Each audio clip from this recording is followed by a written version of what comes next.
ෆෑන්පෑය අලුත්වන නවතම තොරතුරු දැනගන්න අප සමග රැඳෙන්න. නොවැම්බර් මස 7 වෙනි දින කාලගුණ අනාවැකිය පුවත් ඉදිරිපත් කිරීම ශානක විතානගේ දිවයින වටාවන මුහුදු ප්‍රදේශවල තැනින් තැන වැසි හෝ ගිගුරුන් සහිත වැසි ඇතිවේ.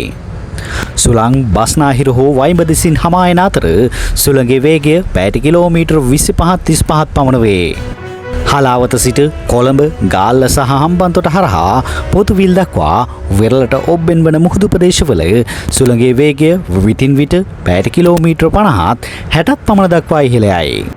හලාවත සිට කොළඹ ගාල්ල සහ හම්බන්තොට හරහා පොතුවිල් දක්වා වෙරළට ඔබ්බෙන් වන මුහුදු ප්‍රදේශ විටින් විට රළු වේ. දිවයින වටාවන සෙසු මුහුදු ප්‍රදේශ සාමාන්‍ය ස්වභාවයේ සිට මද වශයෙන් රළු වේ.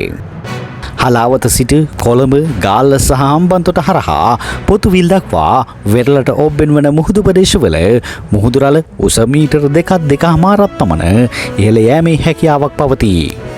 මේ හේතුවෙන් එම වෙරළ බඩ ප්‍රදේශවල මුහුදු රළ ගොඩබිමට පැමිණීමේ හැකියාවක්ද පවතී. දිවයිනේ බොහෝ ප්‍රදේශවල සවස් කාලයේදී ගිගුරුන් සහිත වැසි ඇතිවීම සඳහා හිතකර වායුගෝලීය තත්ත්වයක් ඇතිවෙමින් පවතී.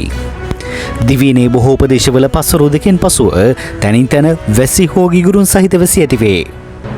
ඌව පළාතේත් අම්පාර මඩකලපුව සහ හම්බන්තොට දිස්ත්‍රික්කවලත් ඇතැම් ස්ථානවල මිලිමීටර් 75ට වැඩි තරමක තද වැසි ඇතිවේ. උතුරු වයඹ බස්නාහිර සහ සබරගමුව පළාත්වලත් ගාල්ල දිස්ත්‍රික්කයේ උදැස්සන කාලයේදී වැසි ඇතිවේ.